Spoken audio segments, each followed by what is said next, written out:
20 पहिलं का दुसरंच त्याच्यात केलं आपण, रिपीट झालेलं आहे ते, रिपीट झालं, प्रिंटिंग मिस्टेक आहे काहीतरी, मग अशी केलं आपण ते. ठीक आहे, पुढचा क्वेश्चन, पुढचा वाचायचं, ते झालेलं आहे आपलं. The angle theta between vector P and unit vector x,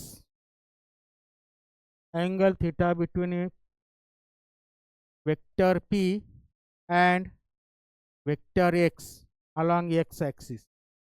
हे पण झालेलं आहे आपलं, मग अशी रिपीट झालं हे क्वेश्चन. पण काय येणार आहे याच्यातला अँगल? कॉसच्या डेफिनेशन काढू, परत काढतो मी. हा पी वेक्टर दिलेला आहे आणि unit vector along x, unit vector along x मग अशी काढला, पण तेच लिहितो मी. वेक्टर क्यू तर तो अलॉंग एक्स जो आहे तो काय आहे, it is a unit vector along x axis, म्हणजे तो फक्त त्याचा आय कॉम्पोनंट येईल. पुढचे झिरो आहे आता मग अशी पाहिलं, पीचे कॉम्पोनंट दिलेले आय कॅप प्लस जे कॅप प्लस के कॅप, आणि दोघांमधला अँगल म्हणजेच ए डॉट बी बोलतो, एकान लिहितो मी, बेसिक फॉर्म्युलेची डेप करस्पॉन्डिंग बोलतो आणि तो इथल्या वेक्टरसाठी अप्लाय करतो. ए डॉट बी काय येतं, पहिल्याचा मॅग्निट्यूड दुसऱ्याचा मॅग्निट्यूड, दोघांमधला कॉस रेशो, आणि त्याच्यावरनं कॉस थिटा बरोबर किती, पी बार क्यू बार, पी बार डॉट क्यू बार भागिले पहिल्याचा मॅग्निट्यूड दुसऱ्याचा मॅग्निट्यूड. कॉसचे डेफिनेशन, सॉरी कोणाची, डॉट प्रॉडक्टची डेफिनेशन. हे मग अशी केलं पण तरी आता मी तोंडी करतो. पी आणि क्यूचा काय डॉट प्रॉडक्ट काय येईल, हे इंटू हे प्लस हे गुणुले 0 प्लस हे गुणुले 0, म्हणजेच पी आणि क्यूचा डॉट प्रॉडक्ट. मग अशी काढला पण डॉट प्रॉडक्ट कसा काढायचा, करस्पॉन्डिंग एक्स कॉम्पोनंटची गुणाकार, करस्पॉन्डिंग वाय कॉम्पोनंटचा गुणाकार, करस्पॉन्डिंग झेड कॉम्पोनंटचा गुणाकार, इथं 1 1 1, त्यामुळे हे 1 प्लस 0 म्हणजे पी डॉट क्यू जो आला त्याचा डॉट प्रॉडक्ट आला 1 अपॉन पीचा मॅग्निट्यूड, पीचा मॅग्निट्यूड रूटमध्ये याचा वर्ग अधिक याचा वर्ग अधिक याचा वर्ग. साधे साधे कॅल्क्युलेशन आपण करायचं शिकायचं आहे, नुसतं आम्ही बोलून उपयोग नाही, दरवेळेस आम्हीच करून द्यायचे, आपण डोक्यात घ्यायचं असतं. त्यामुळे एकचा वर्ग अधिक एकचा वर्ग अधिक एकचा वर्ग स्क्वेअर रूटमध्ये ते पीचा मॅग्निट्यूड होईल, त्यामुळे स्क्वेअर रूटमध्ये 3 आलं पीचा मॅग्निट्यूड. मग अशी केलं तरी ते मी आत्ता परत रिपीट करून राहिलो. आणि क्यूचा मॅग्निट्यूड काय येईल, स्क्वेअर रूटमध्ये ह्या एकचा वर्ग अधिक 0चा वर्ग अधिक 0चा वर्ग, म्हणजेच क्यूचा मॅग्निट्यूड जो आला तो स्क्वेअर रूटमध्ये 1चा वर्ग, म्हणजेच 1 इंटू, म्हणजेच असं हे आलं 1/√3. कॉस थिटाची व्हॅल्यू, कॉस थिटाची व्हॅल्यू आली 1/√3, आणि त्याच्यावरनं मग थिटा जो आला तो काय आला, कॉस इनवर्स 1/√3. मग असे केलेलं आपण कॉस इनवर्स 1/√3, हे त्याचा पर्याय झाला. मग असे केलं ए bar and B bar inclined, हां ठीक आहे, मला वाटलं हा पण परत रिपीट झाला का, चेक करतो मी, नाही झाला. If A bar and B bar are 2 non-zero vectors inclined at an angle theta. पुढचा करतो आपण.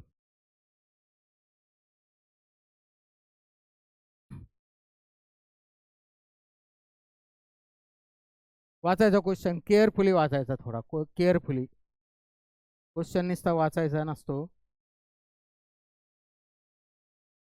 नुसतं वाचणं आणि डोक्यात घेऊन वाचणं त्याच्यात फरक आहे. प्रत्येक शब्दाचा मिनिंग डोक्यात घ्यायचं आणि त्यावेळेस क्लिक झालं पाहिजे कॉन्सेप्ट, आणि त्याच वेळेस आपण वाचताना मेन शब्द डोक्यामध्ये अंडरलाईन करायची, कागदावर नाही करता आले चालतात. A bar and B bar are 2 non-zero vectors inclined at an angle, दोघांमधला अँगल दिलेला आहे. कॅप स्मॉल ए कॅप आणि स्मॉल बी कॅप हे युनिट वेक्टरचे अलॉंग ए बार आणि बी बार दिलेले. The component of A bar in the direction of B bar, component of A bar in the direction of B bar. ठीक आहे, हा ए बार vector आहे, हा B bar vector आहे, B bar vector. तर थोडे एक बोलतो मी आता, कोऑर्डिनेट ॲक्सिस थेरी बोलतो, थेरॉटिकल बेसिक गोष्टीनुसार. हा जर ए बार असेल, हा ए बार असेल, तर इथनं इथं लंब टाकला तर हा जो आला हा जो आला हा एक्स डायरेक्शननी, हा अँगल थिटा असेल, तर हा वेक्टर ए बारचा हा काय असतो, हा थिटाच्या बाजूचा कंपोनंट जो असतो तो ए कॉस थिटा असतो. याची लांबी इंटू आय कॅप लिहिलं तर पूर्ण वेक्टर होईल. मी ते लिहित नाही बसत. इंटू आय कॅप लिहिलं तर तो पूर्ण वेक्टर होईल. मी फक्त त्याची लांबी लिहिली, म्हणजेच याची लांबी म्हणजेच ए बारचा ह्या डायरेक्शननी कंपोनंट जो आला ए बारचा एक्स डायरेक्शननी कंपोनंट, ज्या बाजूचा अँगल आहे, कितीतरी हजारो ठिकाणी फिजिक्समध्ये ह्या गोष्टी, मॅथ्समध्ये ह्या गोष्टी वापराव्या लागतात, आपल्याला ते डोक्यात घेत नाही. पण ए बारचा एक्स डायरेक्शननी कंपोनंट आला ए कॉस थिटा, किंवा इकडं अँगलच्या विरुद्ध दिशेला सोडला तर ए बारचा वाय डायरेक्शननी कंपोनंट जो येईल तो ए साईन थिटा येईल. आपल्याला याचं घेणं नाही. The component of A bar in direction of B bar. ठीक आहे, component of A bar in direction of B bar. आपल्याला त्याच्या करस्पॉन्डिंग आपल्याला सोपं वाटावं म्हणून मी इकडं बी बार म्हणतो, हा दुसऱ्या वेक्टरला याला ए बार म्हणतो. दोघांमधला अँगल थिटा घेतला मी, तर याचा इथनं इथं लंब टाकला तर हा जो आला तो काय होईल, ह्या एवढ्याची लांबी फक्त काय होईल ए कॉस थिटा, याचा ह्या डायरेक्शननी बीच्या डायरेक्शनने कंपोनंट होईल तो ए कॉस थिटा होईल. एवढ्याची लांबी बीच्या डायरेक्शनने ए कॉस थिटा. आता थोडं नीट लक्षात घ्यायचं, दोन वेक्टरचा डॉट प्रॉडक्ट, पहिला वेक्टर आणि दुसरा वेक्टर, दोघांचा डॉट प्रॉडक्ट, पहिल्याचा मॅग्निट्यूड दुसऱ्याचा मॅग्निट्यूड, दोघांमधला अँगल जो आहे त्याचा कोसाइन रेशो. आता आपल्याला हा एवढा पार्ट जो येतो ए कॉस थिटा, हा ए कॉस थिटा काय झाला, बीच्या डायरेक्शनने कंपोनंट होईल ह्या बेसिकनुसार, किंवा ह्या बेसिक, खरं बेसिक हे, पण इथं आपण ते याला अप्लाय केलं डॉट प्रॉडक्टमध्ये. ए कॉस थिटा जो काय होईल तो काय होईल, राहिलेल्या वेक्टर म्हणजे बीच्या डायरेक्शनने एचा टाकलेला कंपोनंट, बीच्या डायरेक्शनने ए त्याच्यावर झोपावलेला आपल्या शब्दात. तर त्यामुळं component of A in the direction of B, म्हणजे आपल्याला एवढ्याची व्हॅल्यू काढायची. थोडक्यात एवढ्याची कशाची, ए कॉस थिटा किती आला, हा बी खाली घेतला तर ते येईल A bar dot B bar, A bar dot B bar upon B. हा आला कंपोनंट, म्हणजे हा एवढा कंपोनंट ऑफ ए, म्हणजे हा जो आहे काय component of A along the direction of B. A cos थिटाची किंमत जी आली component of A along the direction of B, तो आला A bar dot B bar upon B, A bar dot B bar upon B. तर नीट बघायचं, इथं पर्यायामध्ये परत अजून एक मिस्टेक आहे इथं. तर इथं पर्याय हा दिसतो, हा दिसतो ए bar dot B bar upon B, हा पर्याय दिसतो. नीट ऐकायचं. आता इथं आपल्याला स्मॉल ए आणि स्मॉल बी पण दिलेले आहे, स्मॉल ए आणि स्मॉल बी पण दिलेले आहे. स्मॉल जे तो ह्या डायरेक्शनचा युनिट वेक्टर आहे कॅपिटल ए बारच्या, आणि स्मॉल बी जो येतो, स्मॉल बी जो येतो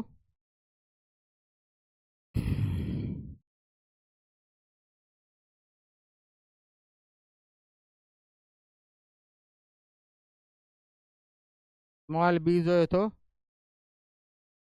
कॅपिटल बीच्या डायरेक्शनचा युनिट वेक्टर आहे.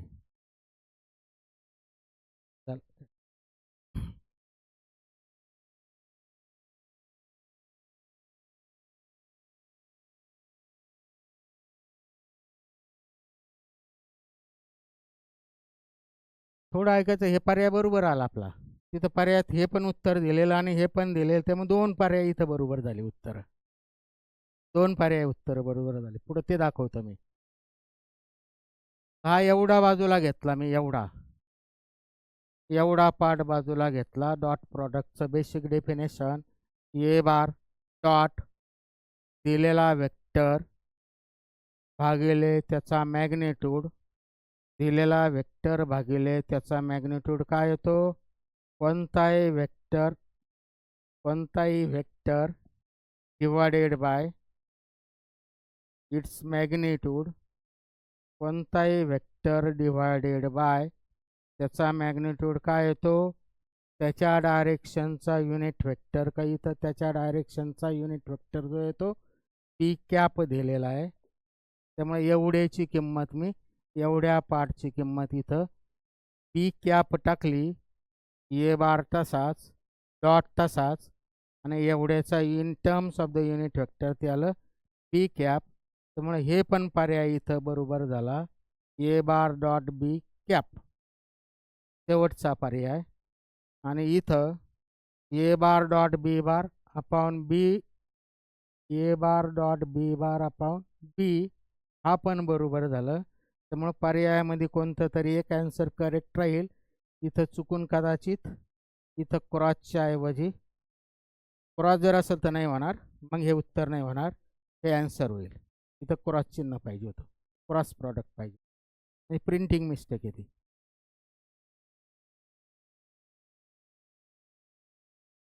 दोन घेतो सर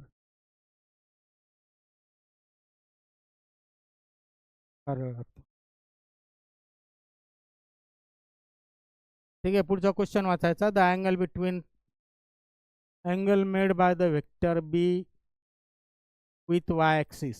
मग असे angle made by the vector with X axis काढलं होतं, तसं angle made by the vector with Y axis, Y ॲक्सिसशी केलेला अँगल काय होईल आता एक्सच्या ऐवजी वाय होईल.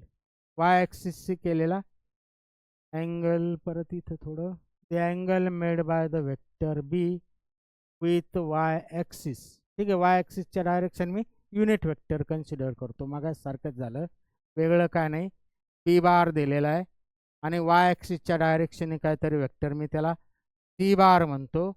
तो वाय ॲक्सिसच्या डायरेक्शनने, त्यामुळे त्याचा एक्स कंपोनंट 0 असेल, वाय कंपोनंट झेड कंपोनंट 0 असेल आणि वाय कंपोनंट काहीतरी असेल जे कॅप 1 जे कॅप. आणि बी बार दिलेलाचे 3i cap plus twice J cap plus 4k cap. त्यामुळे angle between Y axis and B bar, Y ॲक्सिसच्या करस्पॉन्डिंग मी त्याला सी कॅप म्हणलं. चित्र डायग्राम काढत नाही बसत मी. तर दोघांमधला अँगल समजा हा ए कॅप आहे आणि हा सी कॅप आहे, तर दोघांमधला अँगल हा अँगल काढायचा बेसिक मगाच्या अनुसारच. आता मी तोंडी करतो. ए डॉट बी, ए डॉट बी इथं जे काय सिम्बॉल वापरले डॉट प्रॉडक्टची डेफिनेशन, पहिल्याचा मॅग्निट्यूड दुसऱ्याचा मॅग्निट्यूड दोघांमधला अँगलचा कोसाइन रेशो मगाशी केलं होतं ते त्याला दोन जे काय वेक्टर आहे त्यांचा डॉट प्रॉडक्ट भागिले दोघांच्या मॅग्निट्यूडचा गुणाकार. ह्या बेसिकनुसार आता मी तोंडी करतो. ह्या याची किंमत जी आली बी डॉट सी किती येते, याचा गुणाकार अधिक याचा गुणाकार अधिक याचा गुणाकार, याचा म्हणजे याचा. त्यामुळे याचा गुणाकार 0 झाला, 0 असल्यामुळं हे 0 झालं. म्हणजेच दोघांचा डॉट प्रॉडक्ट किती आला 0 अधिक याचा गुणाकार 1 × 2 अधिक 0 म्हणजे ए डॉट म्हणजे करस्पॉन्डिंग जे काय दोन वेक्टर आहे दोघांचा डॉट प्रॉडक्ट आला 2. त्यामुळे एवढ्याची व्हॅल्यू आली 2. ती किंमत काढली मी. आणि बीचा मॅग्निट्यूड किती आला, याचा मॅग्निट्यूड किती येतो परत त्याचा मॅग्निट्यूड डॉट इथं लिहित, ठीक आहे इथं लिहितोच मी. बीचा मॅग्निट्यूड काय होणार आहे, डोक्यावर ॲरो नाही लिहिला म्हणजेच अंडर रूट याचा वर्ग 3चा वर्ग अधिक याचा वर्ग अधिक याचा वर्ग 3चा वर्ग 9 4चा वर्ग 16. तोंडी कॅल्क्युलेशन करायचं शिकायचं. 3चा वर्ग 9 4चा वर्ग 16 म्हणजे 25 झालं. आणि ह्या 2चा वर्ग 4 16 9 25 आणि 4 29 झालं. रूटमध्ये 29 झालं. बीचा मॅग्निट्यूड झाला रूटमध्ये 29 आणि सीचा मॅग्निट्यूड काय येणार आहे ॲक्च्युली 0चा वर्ग अधिक 1चा वर्ग अधिक 0चा वर्ग म्हणजे रूटमध्ये 1चा वर्ग म्हणजेच 1. त्यामुळे हे आलं रूटमध्ये 29 × 1 म्हणजेच रूटच्या बाहेर आलं हे रूट 1चा तो रूट घेतलं 1 येणार आहे. त्यामुळे हे जे आलं थीटा कॉस थीटा आलं 2/√29 कॉस थीटा. त्यामुळं थीटा इकडं ठेवला कॉस तिकडं घेतलं तर हे आलं कॉस इनवर्स 2/√29. मगाशी ह्या टाईपचं गणित केलेलं आपण दोनदा केलं आपण, ते रिपीट पण झालं होतं डबल त्या टाईपचं. इथं एक्स ॲक्सिस म्हणलं होतं, इथं वाय ॲक्सिस. हे झालं त्याचं लास्ट उत्तर. Theta is equal to cos inverse 2/√29. ठीक आहे, पुढचा वाचायचा.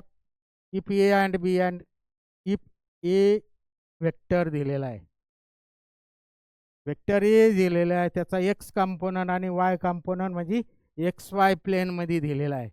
वेक्टर बी पण इथं एक्स कॉम्पोनंट आय आणि जे म्हणजेच एक्स आणि वाय ॲक्सिसच्या करस्पॉन्डिंग म्हणजे एक्स वाय प्लेनमध्ये झालं. दोन्ही वेक्टर एक्स वाय प्लेनमध्ये झाले, दोन्ही वेक्टर एक्स वाय प्लेनमध्ये झाले. म्हणजे असं वेगळं प्लेन नाही दिलं, जे आपलं रेग्युलर प्लेन आहे एक्स वाय प्लेन. समजा एकाचा एक्स कॉम्पोनंट आणि इथं समजा जेच्या ऐवजी के म्हणलं असतं तर दुसरा वेक्टर काय झाला असता, एक्स झेड प्लेनमध्ये झाला असता जेच्या ऐवजी के जर असतं तर. पण ते दोन्ही वेक्टर एकाच प्लेनमध्ये दिलेले, 2 डायमेन्शनल केस झाली, प्लेनची केस झालेली, स्पेसमध्ये नाही. Are perpendicular to each other. तर दोन वेक्टर एकमेकाला परपेंडिक्युलर कधी असतात, दोन वेक्टर जर एकमेकाला परपेंडिक्युलर असतील, इथं जे काय नाव दिले तेच घेतो मी, ए बार आणि बी बार दोघं एकमेकाला जर परपेंडिक्युलर असतील तर त्यांचा डॉट प्रॉडक्ट किती येतो. डॉट प्रॉडक्टचं बेसिक पाठ नाही करायचं, एक पाठ काहीच नसतं करायचं. ए बार आणि बी बार हे आपल्यासाठी लिहित असतो मी. दोघांचा डॉट प्रॉडक्ट, दोघांमधला अँगल 0 असेल तर डॉट प्रॉडक्टच्या डेफिनेशनमध्ये कॉस रेशो येतो आणि कॉस 0 येतो. म्हणजे दोघं जर एकमेकाला लंब असतील तर दोघांमधला अँगल 90 झाला, कॉस 90 0 झाला. म्हणजे दोघं जर एकमेकाला लंब असतील तर त्याचा डॉट प्रॉडक्ट काय येतो, त्याचा डॉट प्रॉडक्ट काय येतो, 0 येतो. दोघं एकमेकाला लंब असतील तर टाकून बघायचं, इथं कॉस 90 काय झालं, कॉस 90 जे येते, थिटाची किंमत 90 झाली म्हणजे कॉस 90 जे येते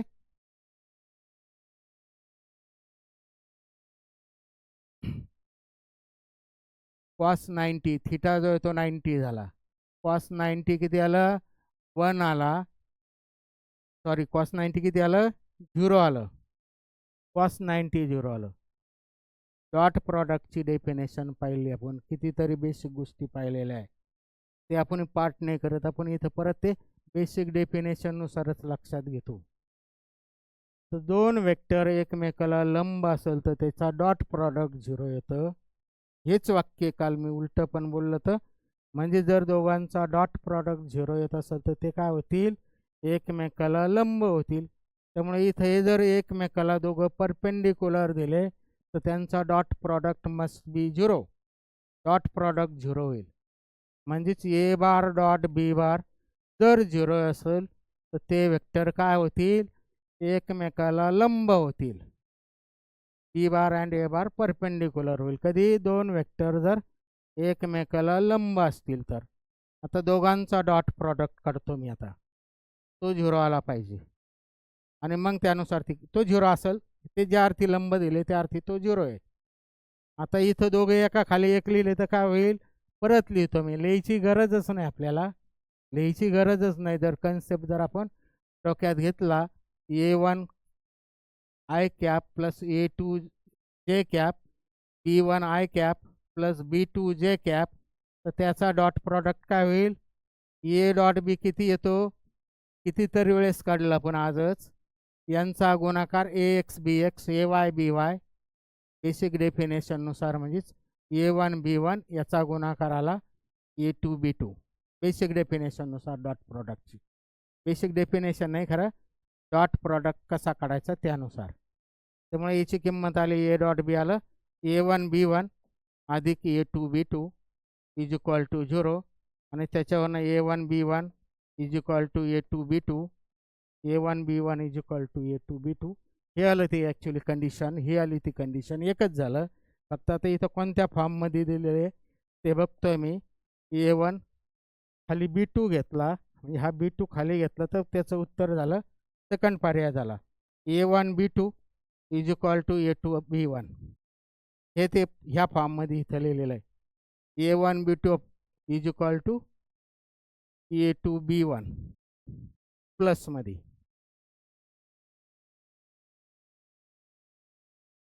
A1B1 is equal to A2B2, A1/B2 is equal to A2/B1, A1/B2 is equal to A2/B1. हे झालं त्याचा पर्याय.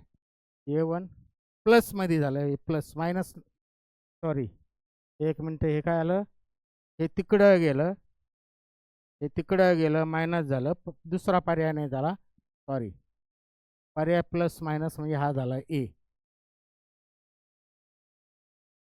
मायनस चिन्ह येतं, इकडं गेलं मायनस झालं, त्यामुळे पहिला नाही, हा पर्याय नाही झाला, पहिला पर्याय झाला, हे त्या साईडला गेलं मायनस झालं, त्यामुळे फर्स्ट पर्याय झाला आन्सर. ठीक आहे, पुढचं.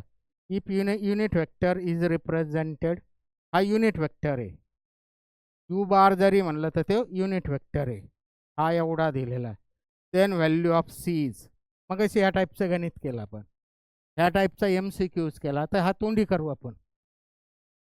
युनिट वेक्टर आहे, यू बार जरी इथं बार दिलेला आहे तर it is a unit vector असं म्हणलं, त्यामुळे युनिट वेक्टर हा येतो.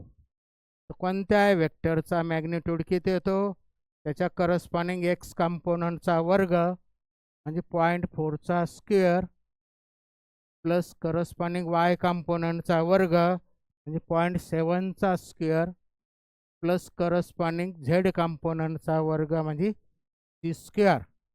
बेसिक डेफिनेशननुसार वेक्टरचा मॅग्निट्यूड जो येत असतो ते ह्या बेसिकनुसार तो काढला मी, करस्पॉन्डिंग एक्सचा वर्ग अधिक वायचा कंपोनंटचा वर्ग अधिक जे काय असेल ते, हा एचा मॅग्निट्यूड तसा हा यूचा मॅग्निट्यूड, आणि तो युनिट वेक्टर दिलेला म्हणजे त्याचा मॅग्निट्यूड 1 झाला. पुढची स्टेप लिहिली मी, त्याच्या पुढची स्टेप काय केलं मी, स्क्वेअर रूट म्हणजे स्क्वेअरिंग केलं, स्क्वेअरिंग केलं तर याचा स्क्वेअर होईल आणि ही टुपी निघून जाईल, 1चा स्क्वेअर 1, याची टुपी निघून गेली, 0.4चा स्क्वेअर, मग अशी बोललो मी 0.4चा स्क्वेअर म्हणजे 4 चौक 16, हा पॉईंट डेसिमल पॉईंट 1 सोडून आणि स्क्वेअर असल्यामुळं परत म्हणजे ॲक्च्युली 0.4 इंटू 0.4, त्यामुळे हे 4 चौक 16 आणि 2 घरं सोडून म्हणजे हे 0.16 होईल, 1.6 होत नाही, मग अशी पाहिलं आपण, तसं हे 0.49 आलं plus C square, square root घेतलं, दोन्ही स्टेप एकत्र लिहिल्या मी, स्क्वेअर रूट घेतला आणि त्याच्या वेळेस ही टोपी निघून गेली, स्क्वेअर केला, 0.16 आणि 49 म्हणजे याच्यातला एक इथं घेतला, 50 झालं, 50 आणि 10 60 आणि 5 65 झालं, हे आलं 0.65 plus C square is equal to 1, याच्यावरनं सी स्क्वेअरची व्हॅल्यू किती आली, 1मधनं 0.65 वजा झाले, 65 म्हणजे किती 0.35 राहिले, सी स्क्वेअरची व्हॅल्यू 0.35 म्हणजे सी इज इक्वल टू रूटमध्ये 0.35, रूटमध्ये 0.35 म्हणजे लास्ट आन्सर झालं.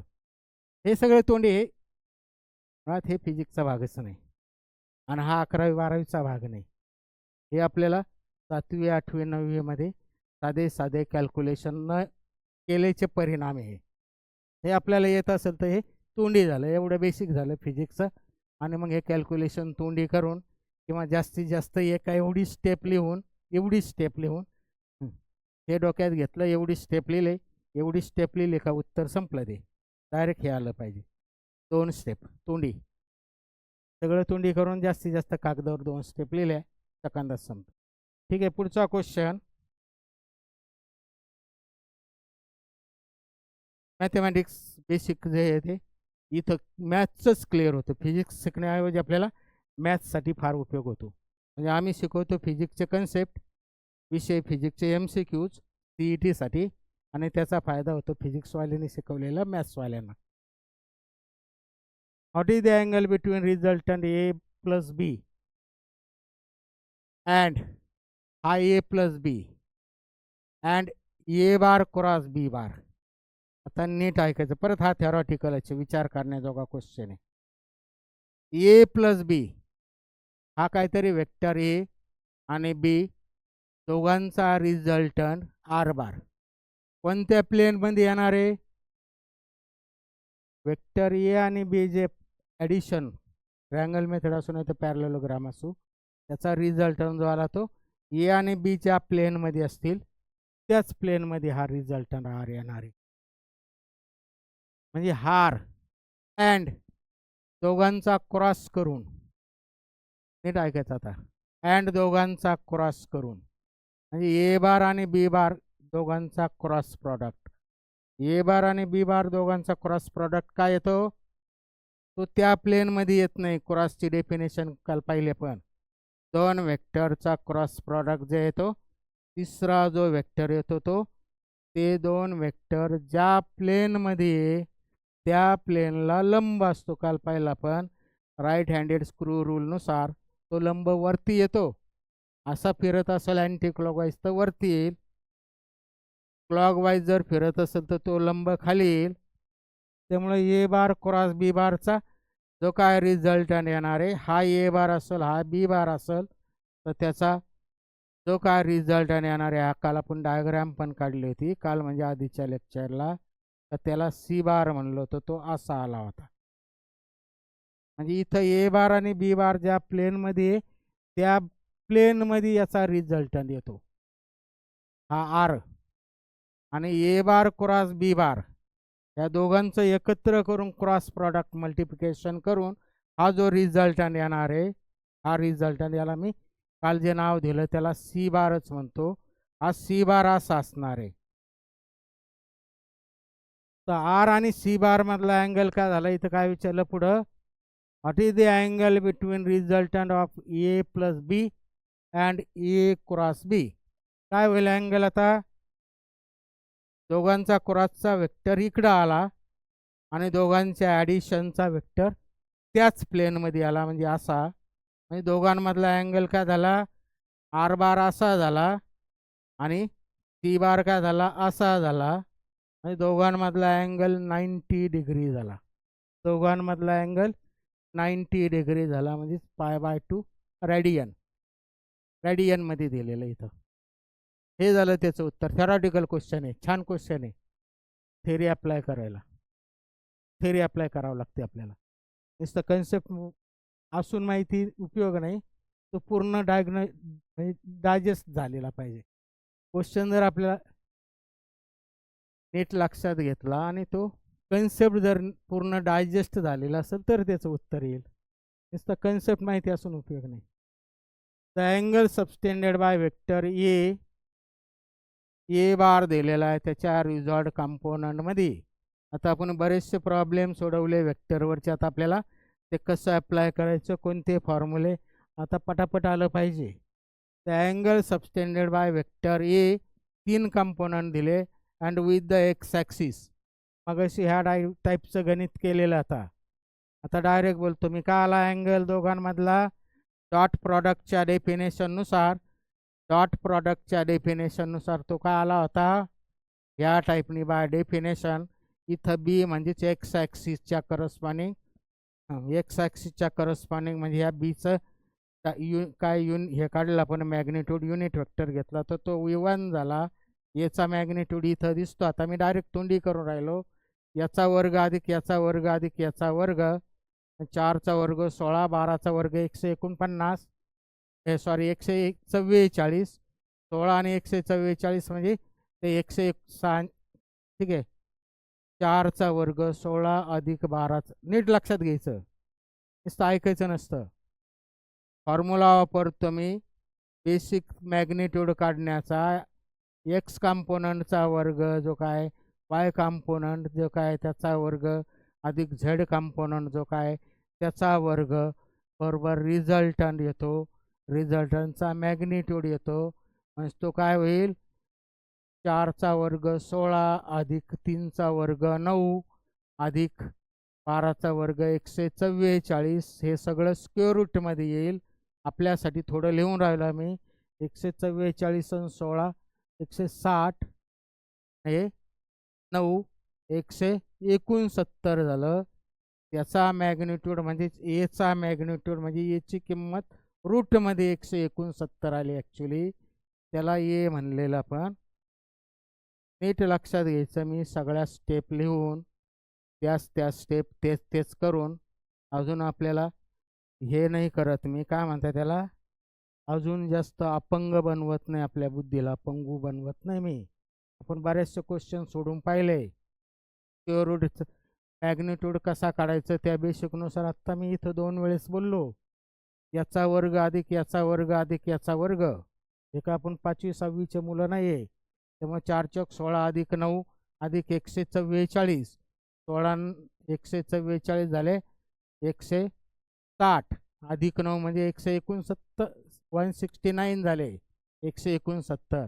आणि 169चं स्क्वेअर रूट जे आहे ते 13 आलं. त्यामुळे हे आलं 13 × 1. आणि ए डॉट बी काय येणार आहे? ए डॉट बी काय येणार आहे आता? बी जो आहे तो फक्त एक्स ॲक्सिस म्हणजे पुढचे कंपोनंट 0 होणार आहे. त्यामुळं ए डॉट बी बाय डेफिनेशननुसारच काय येणार आहे? एचा एक्स एक्सच्या कंपोनंटचा गुणाकार अधिक वाय वायच्या कंपोनंटचा गुणाकार अधिक झेड झेडच्या कंपोनंटचा गुणाकार म्हणजे हे 4 आहे. आणि हा बी जो आहे इथं हा आय आहे, बाकीचं 0 आहे. I 1i plus 0j plus 0k हे सगळं लिहित नाही बसत मी. हे 4 × 1 4 झालं, 3 × 0 0 झालं, 12 × 0 0 झालं, हे 4 × 1 म्हणजे 4 झालं. म्हणजे ए बार डॉट बी बार किती आला? 4 आला. त्यामुळे ए बार डॉट बी बार जो आला तो 4 आला. 4/13 4/13 थिटा इकडं ठेवला, कॉस तिकडं नेला, कॉस इनवर्स झाला. इट इज 4/13 कॉस इनवर्स 4/13 म्हणजे लास्ट पर्याय झालं. ह्या टाईपने जेव्हा आपण करू तेव्हा आपले 4 मार्क वाढतील. हे सगळं आम्ही करून दिलं. साध्या बेरजवाजा बाक्या याच्यात फक्त आपला टाईमपास आहे.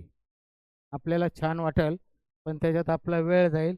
आणि तसं जर फिजिक्समध्ये करत बसलं तर 1 घड्याळी तासामध्ये 4-6 गणितं होणार नाही घड्याळी तासामध्ये. तरी आम्ही तसंच करतो, जास्तीत जास्त फास्टमध्ये एक त्या टाईपचे प्रॉब्लेम करत असतो आम्ही कॅल्क्युलेशन. आणि मग एकदा आपल्याला स्पीड आला तर आपण त्या टाईपने पुढं म्हणजे ते अप्लाय करायचं असतं. त्या टाईपने पुढं सिम्प्लिफाय करण्याचं डोक्यात घ्यायचं असतं. प्रत्येक वेळेस तेच स्टेप आली का परत तीच करत राहायचं आम्ही.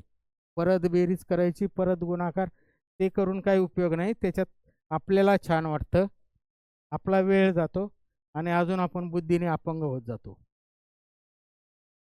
बाकी काय नाही होत. A vector F1 is a unit vector. पुढचा क्वेश्चन वाचायचा. A vector F1 is a unit vector in the possible direction of x axis. A vector F1 is a unit vector. A vector F1 bar is a unit vector. ठीक आहे, meaning लक्षात घ्यायचं आहे. F1 बार जो आहे तो unit vector आहे, काहीतरी युनिट वेक्टर आहे दिलेल्या वाक्यानुसार. F1 बार जरी बार लिहिलं तर it is a unit vector. Cap नाही लिहिली तरी it is unit vector in possible direction of x axis. जे काय असेल. And F2 is a magnitude and F2 is of magnitude 4 if the vector product of F1 and F2 is 0. F2 is of magnitude 4 म्हणजे F2 चा magnitude 4 दिलेला आहे. आणि F1 जो unit vector आहे इन द एक्स ॲक्सिसच्या डायरेक्शन आहे, त्यामुळे F1 चा मॅग्निट्यूड 1 झाला, F2 चा मॅग्निट्यूड 4 झाला या वाक्यावरनं इथपर्यंत. If the vector product of F1 and F2 is 0, then F2 is. दोन वेक्टरचा वेक्टर प्रॉडक्ट 0 कधी येतो? दोन वेक्टरचा वेक्टर प्रॉडक्ट 0 कधी येईल? 0 कधी येईल? वेक्टर प्रॉडक्ट म्हणजे क्रॉस प्रॉडक्ट. क्रॉस प्रॉडक्टच्या डेफिनेशनमध्ये काय आहे? क्रॉस प्रॉडक्टच्या डेफिनेशनमध्ये काय आहे? ए बार क्रॉस बी बार डेफिनेशन, दोघांचा मॅग्निट्यूड, दोघांमधला साईन अँगल. कोणत्या अँगलचा साईन 0 असतो? 0 अँगलचा साईन 0 असतो. ॲक्च्युली हे पूर्ण क्रॉस प्रॉडक्टची डेफिनेशन झाली. त्याचा जर युनिट वेक्टर काढून टाकलं हा त्याचा मॅग्निट्यूड होईल, हा त्याचा मॅग्निट्यूड. अँगल जर 0 असेल तर तो क्रॉस प्रॉडक्ट काय येणार आहे? 0 येणार आहे, किंवा त्याचा मॅग्निट्यूड पण 0 येणार आहे. क्रॉस प्रॉडक्टचा मॅग्निट्यूड 0 येईल, म्हणजे थोडक्यात तो क्रॉस प्रॉडक्ट 0 येईल. म्हणजे दोन वेक्टर जर एकमेकाला पॅरलल असतील, ए बार आणि बी बार एकमेकाला पॅरलल असतील, म्हणजे दोघांमधला अँगल 0 असेल तर क्रॉस प्रॉडक्ट 0 येतो. किंवा इवन आता उलट, दोन वेक्टर एकमेकाला पॅरलल असतील तर दोघांमधला अँगल साईन 0 कधी येतो? कोणत्या अँगलचा साईन 0 येतो? 0 अँगलचा साईन 0 येतो. किंवा 180 अँगलचा साईन परत 0 येतो. त्यामुळे दोन वेक्टर एकमेकाला पॅरलल किंवा अँटी पॅरलल असतील तर दोघांचा क्रॉस प्रॉडक्ट 0 येत असतो. दोघांचा क्रॉस प्रॉडक्ट 0 येतो, म्हणजे त्याचं मी परत इथला युनिट वेक्टर काढला, म्हणजे मॅग्निट्यूड जर परत मॅग्निट्यूडच घेतला मी, तर दोन वेक्टरचा मॅग्निट्यूड क्रॉस प्रॉडक्टचा मॅग्निट्यूड जर 0 येत असेल तर ते दोन वेक्टर काय होतील? एकमेकाला पॅरलल किंवा अँटी पॅरलल होतील. तर दोन वेक्टरच्या क्रॉस प्रॉडक्टचा मॅग्निट्यूड, दोन वेक्टरच्या क्रॉस प्रॉडक्टचा magnitude, if f1 is a unit vector in the positive direction of x-axis, and f2 is a magnitude of 4 in the vector magnitude of 4 if the vector product of f1 and f2 is 0, vector product of f1 and f2 is 0, then f2 is. काय होईल इथं? आता थोडं अजून डोकं वापरावं लागतं. दोघांचा क्रॉस प्रॉडक्टचा मॅग्निट्यूड 0 येत असेल तर ते एकमेकाला पॅरलल असतील आणि किंवा अँटी पॅरलल असतील. ठीक आहे. तर दोघांचा क्रॉस प्रॉडक्टचा मॅग्निट्यूड, आता दोघांचा क्रॉस प्रॉडक्ट, पहिल्याचा मॅग्निट्यूड 1 हे समजा एक्स ॲक्सिसच्या डायरेक्शनने, इथं म्हणलं unit vector in the positive X डायरेक्शनने, त्यामुळे हा एफ बार इकडं आला unit vector in the positive X डायरेक्शनने, त्याचा मॅग्निट्यूड इकडे एक्स ॲक्सिस. आणि दुसरा काय आहे? दुसऱ्याचा मॅग्निट्यूड काय आहे? If the magnitude of second vector is 4. नीट ऐकायचं, ते ज्या अर्थी दोघांचा क्रॉस प्रॉडक्ट 0 दिलेला आहे त्या अर्थी ते एकमेकाला पॅरलल किंवा अँटी पॅरलल असतील. त्यामुळे हा पहिल्याचा मॅग्निट्यूड 1 झाला. दुसऱ्या वेक्टरचा मॅग्निट्यूड परत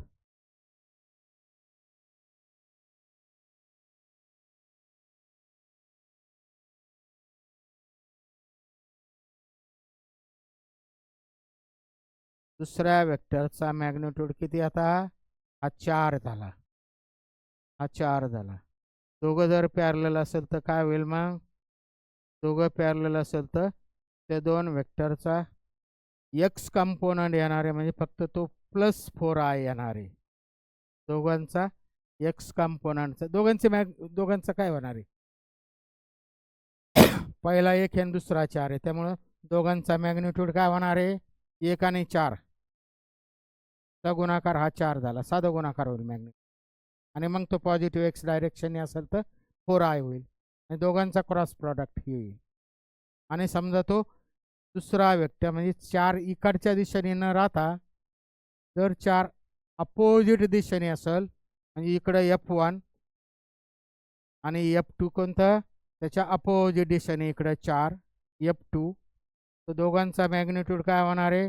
पहिलं इंटू दुसरं 4 होणार आहे, आणि अपोजिट दिशेने म्हणजे इकडं म्हणजे तो काय होणार आहे? -i होईल. त्यामुळे दोघांचा रिझल्टंट ते जर अँटी पॅरलल असेल तर -4i येईल, आणि ते जर पॅरलल असेल तर +4i येईल. तर इथं पर्यायामध्ये बघायचं, आता पर्यायामध्ये +4i दिलेलं आहे, -4i ते पण दिलेलं आहे, -4i ते पण दिलेलं आहे पर्यायामध्ये. सॉरी, नीट ऐकायचं नीट, इथं +4i नाही आहे, हे +4i नाही आहे, हे +4j आहे. नीट बघायचं लेटर्स, हे +4j आहे. पर्यायामध्ये +4i जर दिलं असतं तर ते उत्तर झालं असतं, आणि मग ते दोघं काय झाले असते? एकमेकाला पॅरलल झाले असते. त्यामुळं +4i किंवा -4i या दोघांपैकीच पर्यायामध्ये एक असेल आणि that is the answer D. It is -4i.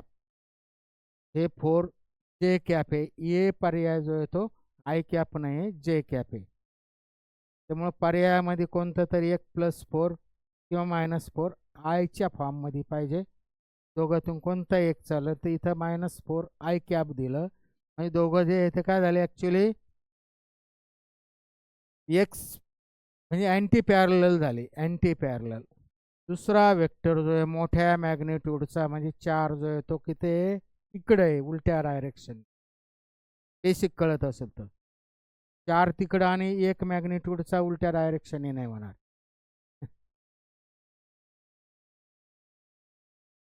तसं जर झालं तर ते +4 होईल. ठीक आहे, काय जे असेल ते त्याचा प्रोडक्ट. ठीक आहे, काय असेल ते इथं -4 दोघं एकमेकाच्या ह्या टाईपनी झाले. तर पर्यायामध्ये जो आला that is the answer last. फार जास्त विचार करण्याची आवश्यकता नाही आपल्याला. जास्त विचार केला का अजून मग प्रॉब्लेम अजून वाढत राहतो. ठीक आहे, पुढचा क्वेश्चन बघायचा.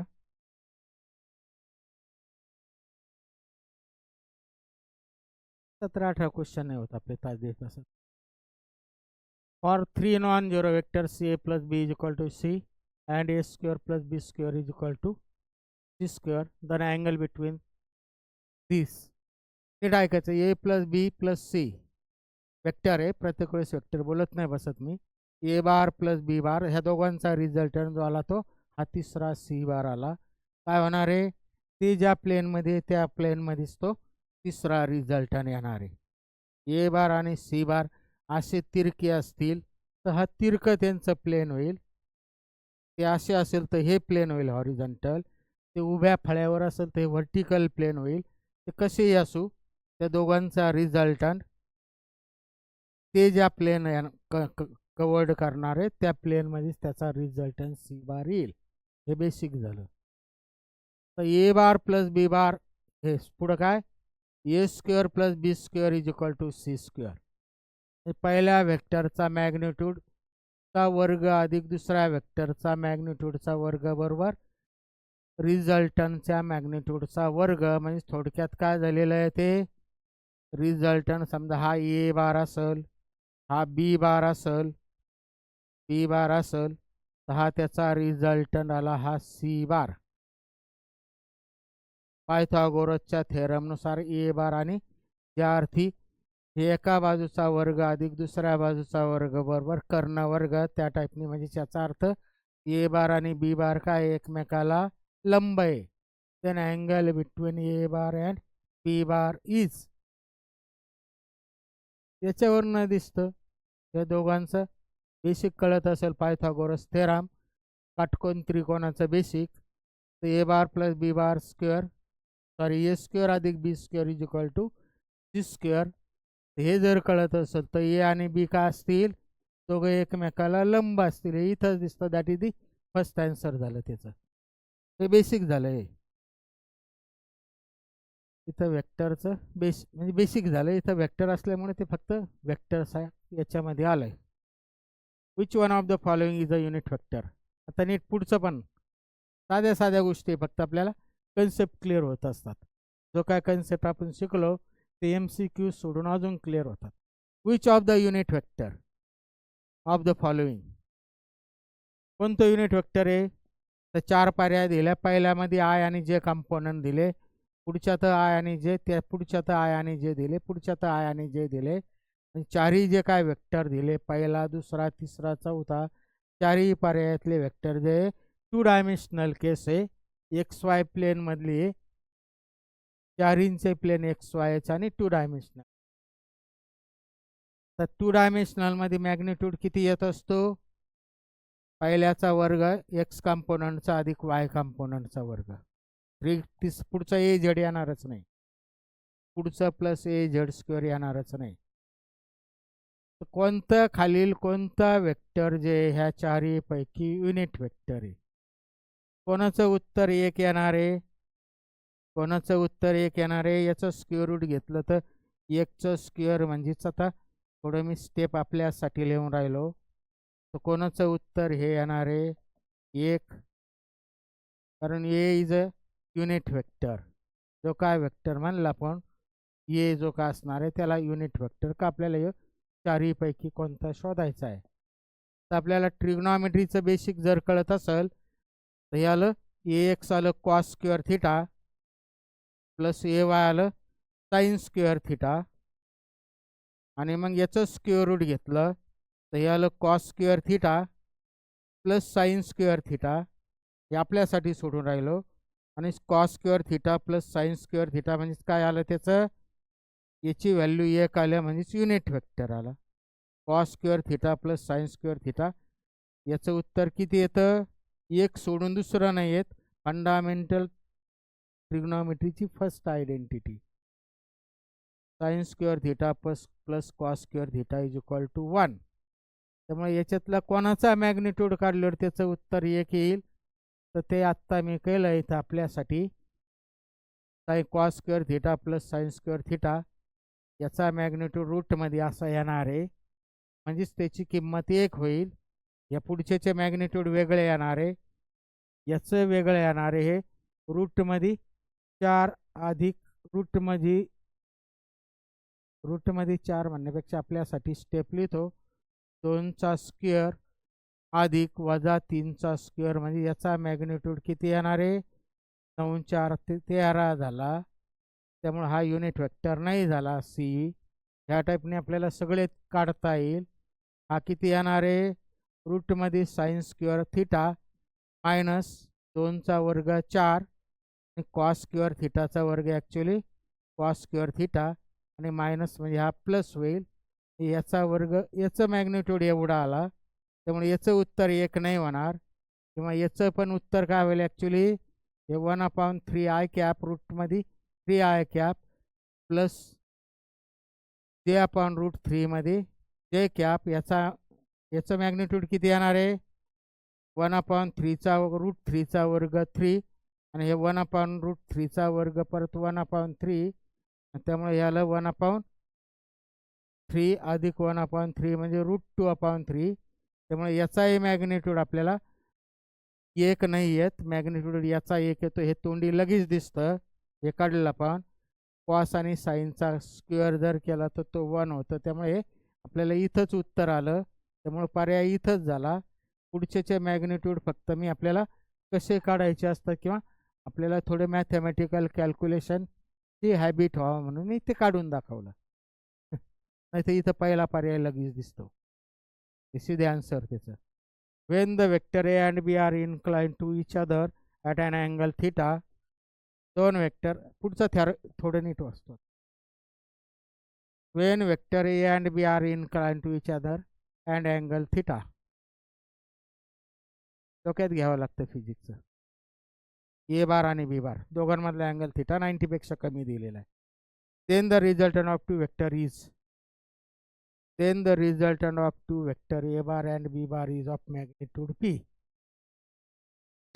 दोघांचा अँगल थिटा असेल तर त्याचा रिझल्टंट जो आला तो पी बार आला. का असेल पॅरलेलोग्राम लॉनुसार काय आला तो कसा येऊ. त्या रिझल्टंटला मी इथं पी बार म्हणलं. त्याचा मॅग्निट्यूड किती येतो पी बारचा मॅग्निट्यूड इथं दिलेला आहे किती आहे तर then the resultant of two vector a bar and b bar is of magnitude p.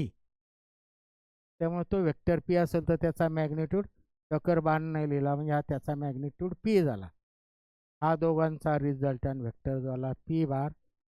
त्याचा मॅग्निट्यूड झाला किती पी झाला. इथपर्यंत वाक्य संपलं. When the angle between A bar and B bar is 180 minus theta then the resultant is of magnitude Q. तर दोघांमधला angle ठीक आहे. दोघांमधला अँगल जर थिटा असेल तर त्याचा रिझल्टर वेक्टर जो आला त्याचा मॅग्निट्यूड पी येतो. हे दिलेलं आहे. इथं डायग्राम काढची गरज नाही. आणि दोघांमधला अँगल किती आहे 180 मायनस थिटा जर असेल समजा दोघांमधला अँगल 180 मायनस थिटा जर घेतला आपण तर त्याचा जो काय रिझल्टंट येणार आहे त्याला क्यू म्हणलं. then the resultant of magnitude q the value of P square. ह्या दोघांचा जो काय रिझल्टन येईल त्याला क्यू म्हणला आणि त्याचा मॅग्निट्यूड मग हा झाला Q. Then the resultant is of magnitude Q, the value of P square plus Q square is. तर नीट ऐकायचं. पहिल्या वेक्टरचा मॅग्निट्यूड म्हणजे पीचा मॅग्निट्यूड काय येईल, ए स्क्वेअर प्लस बी स्क्वेअर. ए आणि बी वेक्टर आहेत ते दोन. पहिल्याचा मॅग्निट्यूड अधिक दुसऱ्याचा मॅग्निट्यूड अधिक 2 गुणिले पहिल्याचा मॅग्निट्यूड दुसऱ्याचा मॅग्निट्यूड दोघांमधला अँगल. सेम टाईपने हे काय येईल, पहिल्याचा मॅग्निट्यूड अधिक चा वर्ग अधिक दुसऱ्याचा मॅग्निट्यूडचा वर्ग अधिक पहिलं 2 गुणिले ए इंटू बी इंटू दोघांमधला कोसाइन अँगल. दोघांमधला इथं अँगल 180 मायनस थीटा आहे. हा आला दुसऱ्याचा मॅग्निट्यूड. ठीक आहे. याचं मी स्क्वेअरिंग करतो म्हणजे टोपी घालवतो. बाय डेफिनेशननुसार आलं, याची टोपी घालवली. याचं पण स्क्वेअरिंग केलं म्हणजे स्क्वेअर रूट घालवलं, इकडं स्क्वेअर झालं. आणि कॉस 180 मायनस थीटा काय येत असतं, it is minus cos theta. ट्रिग्नॉमेट्रीचं ॲलाइड अँगल जे असतात, रिपीटेड अँगल, रेक्टँग्युलर अँगल काय 90 डिग्रीमधले त्यांना काय म्हणतात, ॲलाइड अँगल नाही का, जे मॅथमॅटिक्समध्ये त्यांना जे काय म्हणतात काय रिपीटेड अँगल म्हणजे 180 minus theta. Cos 180 minus theta मॅथमॅटिक्समध्ये हा दोन गोष्टी केलेल्या आपण. कॉस 180 मायनस थीटा काय येतं, it is minus cos theta. Cos 180 minus थीटाची किंमत येते मायनस कॉस थीटा. त्यामुळं क्यू स्क्वेअर जो आला तो A bar square plus B bar square plus twice A B into cos एवढ्याची किंमत आली मायनस कॉस थीटा. त्यामुळे हे प्लसच्या ऐवजी टोटल पुढं जाऊन minus A B cos theta झालं. बाकीचं आहे तसंच. माझी लिहिण्याची मेथड थोडी डोक्यात घ्यायची, बघायचं. याला क्यू स्क्वेअरचा जो काय होता दुसरा वेक्टर त्याच्या मॅग्निट्यूडचा वर्ग आणि हा होता तो पहिल्या मॅग्निट्यूडचा वर्ग. पहिल्या वेक्टर जो काय आला रिझल्टन दोघांचा त्याचा मॅग्निट्यूडचा वर्ग.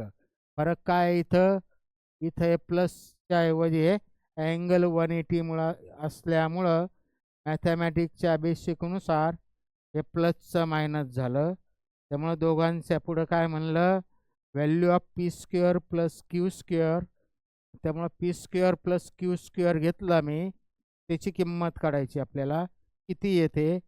त्यामुळे याचा वर्ग अधिक याचा वर्ग, पी स्क्वेअरची किंमत मी इथं टाकली, पी स्क्वेअरची किंमत आणि क्यू स्क्वेअरची किंमत टाकली. पी स्क्वेअरची किंमत टाकली, क्यू स्क्वेअरची किंमत टाकली, तर सोडवत गेलं तर हे काय होणार आहे, हे प्लस आणि मायनस. इथं किमती टाकत नाही बसत. आता मी इथं पी स्क्वेअर इथं लिहिला, मी लिहित नाही बसत.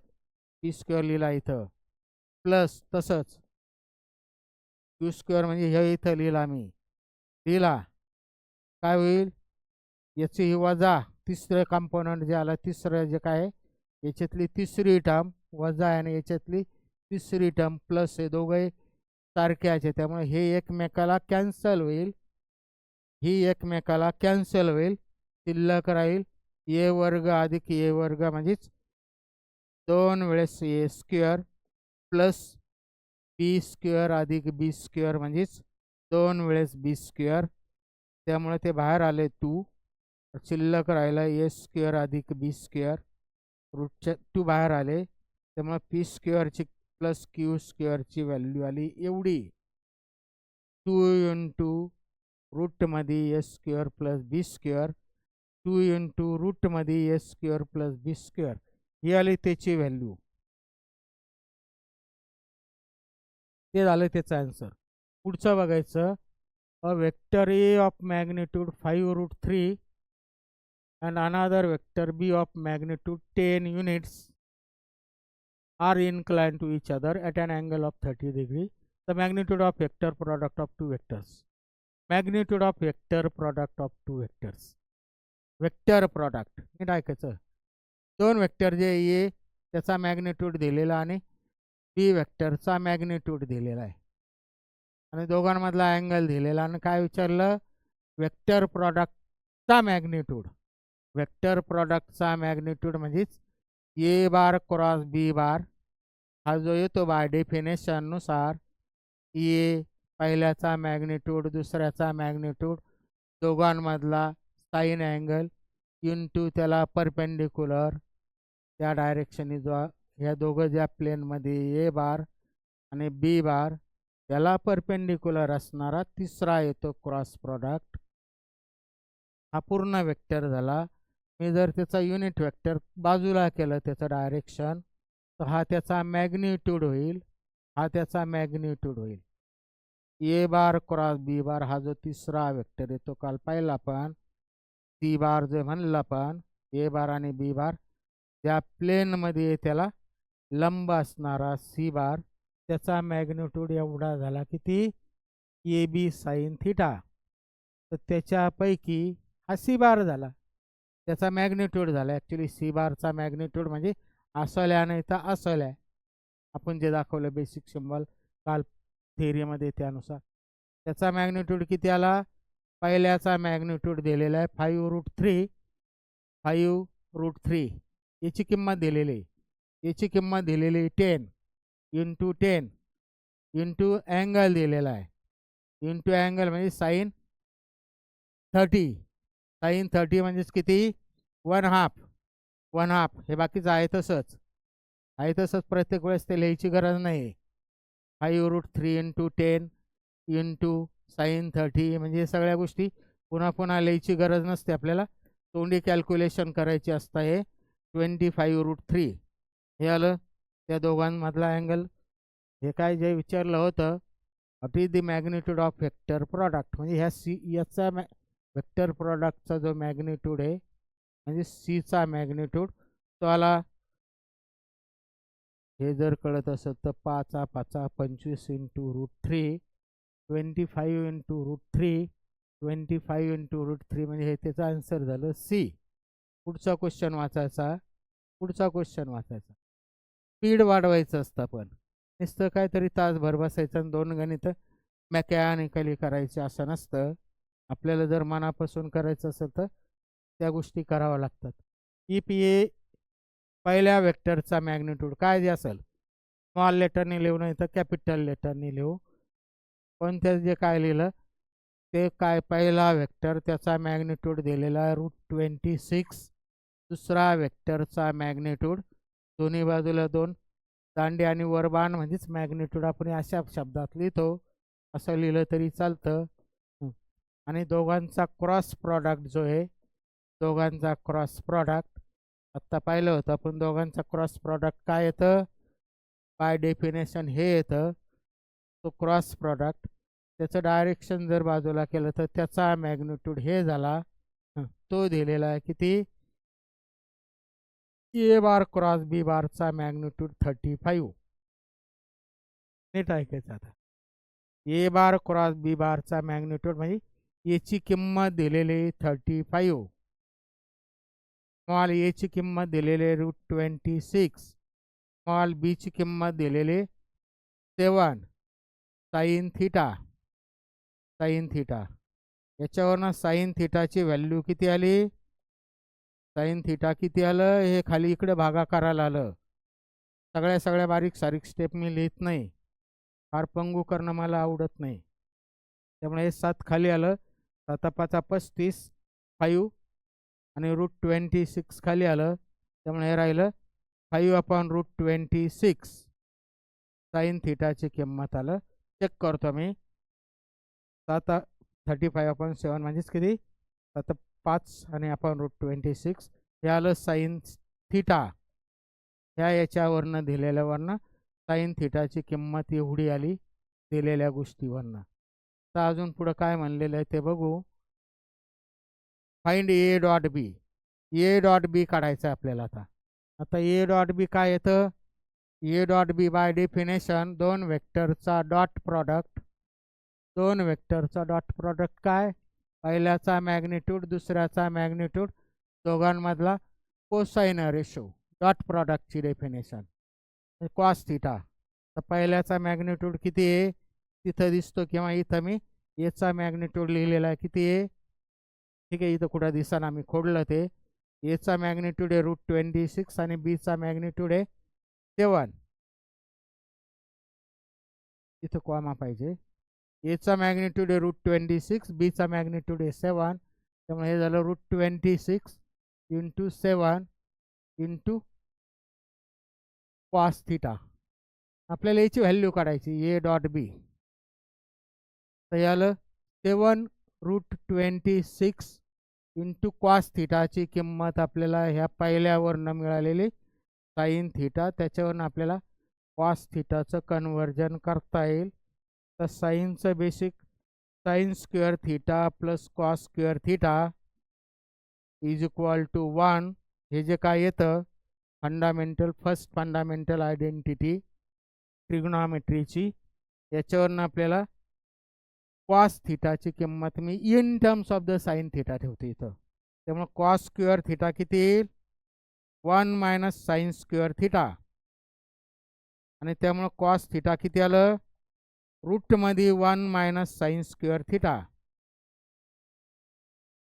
रूटमध्ये 1 - sine square theta. First fundamental आयडेंटिटीनुसार कॉस थिटाची किंमत आली in terms of the sine theta it is 1 - sine square theta. रूटमध्ये ती किंमत टाकतो फक्त आता मी.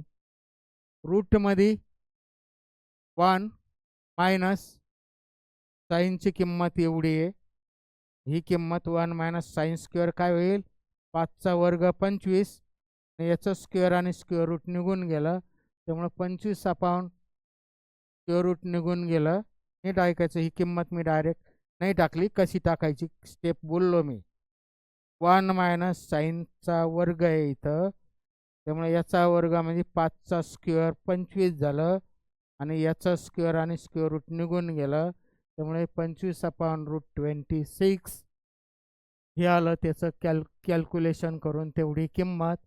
तर 2च मिनटात आपलं संपलं उत्तर. आता हे जर कळत असेल ते तरी आपल्यासाठी स्टेप लिहितो आम्ही. त्यामुळे हे रूटमध्ये किती आलं 26 - 25 म्हणजे 1/√26 आणि इकडं जे येते 7 × √26 आहेच. त्यामुळे हे 1/√26 म्हणजे काय झालं खरं ॲक्च्युली 1/√26. ह्या √26ला कॅन्सल झाले, राहिलं शिल्लक 7 शिल्लक राहिलं. म्हणजे झालं इकडं जे काय होतं ते dot product of A and B जे पर्याय विचारलं आपल्याला त्याचं उत्तर आलं काय, जे आन्सर विचारलं MCQ त्याचं उत्तर आलं 7. That is the last answer.